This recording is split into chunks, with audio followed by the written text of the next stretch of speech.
So Zasha, do you produce your own songs? Yes, I do. I learned how to use Ableton Live, which I use most of the time myself from YouTube.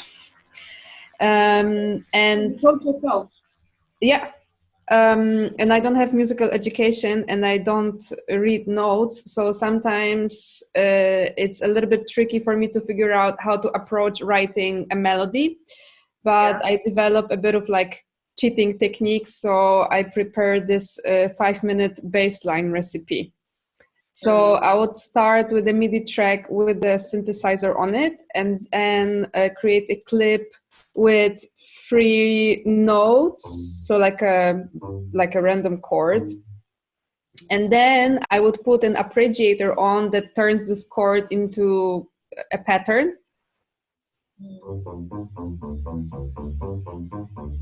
Yeah, but it's like a little bit repetitive or like mundane. So in order to introduce a little bit more suspension, I would record this into an empty MIDI track like this.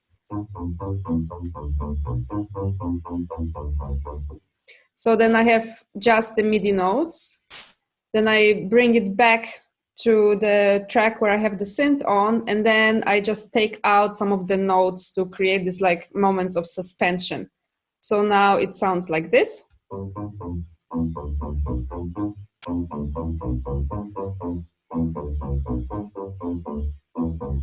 Yeah.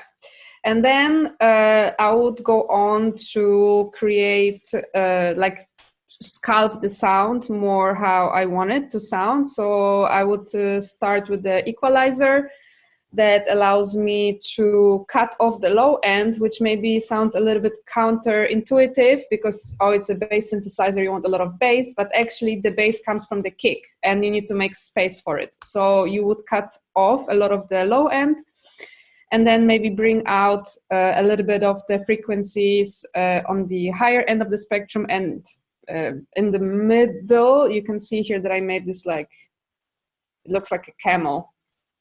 To make space for other instruments, but also to make the synthesizer sound a little bit brighter. But of course, it's up to people's preferences.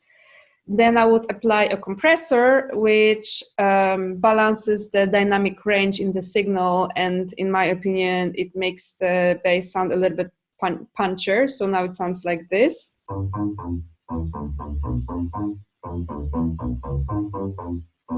Yeah.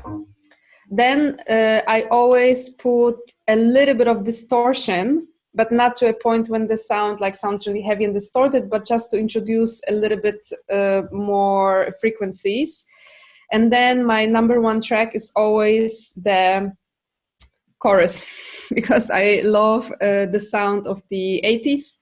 So chorus has to be on my bass line, and I use Sound Toys plugins. So now with the two effects, it sounds like this.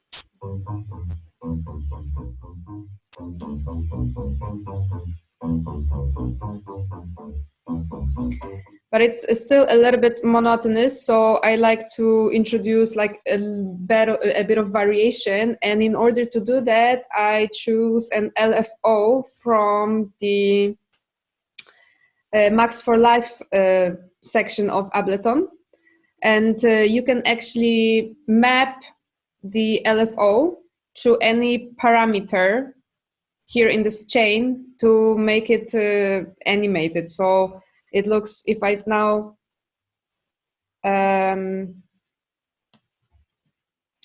want to map it, come on, whoops, to a parameter, which now doesn't work, but I'm just gonna do it again. Cut it and go here. Yeah, so an LFO is basically like a low frequency oscillator, which you can't hear, but it can kind of like move a knob instead of you. So it's like a ghost hand. So I'll map it to a filter resonance. So you can see now here that the arrow is moving really fast, but I'm just gonna change the rate and the depth of it. So now with this ghost hand, it sounds like this.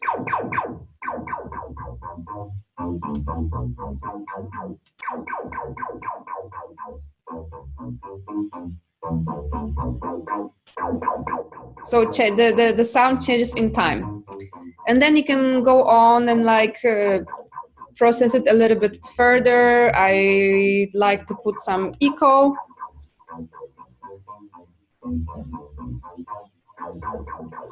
And I always have this spectrum at the end of the chain just to see if I am not distorting any frequency, so I'm not destroying the signal.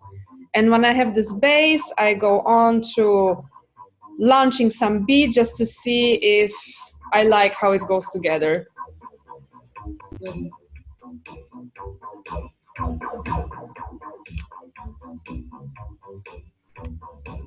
Okay. Yeah, so it sounds dark, it sounds a bit funky, and it took me 6 minutes, 7 seconds writing a bass line without knowing anything about theory of music.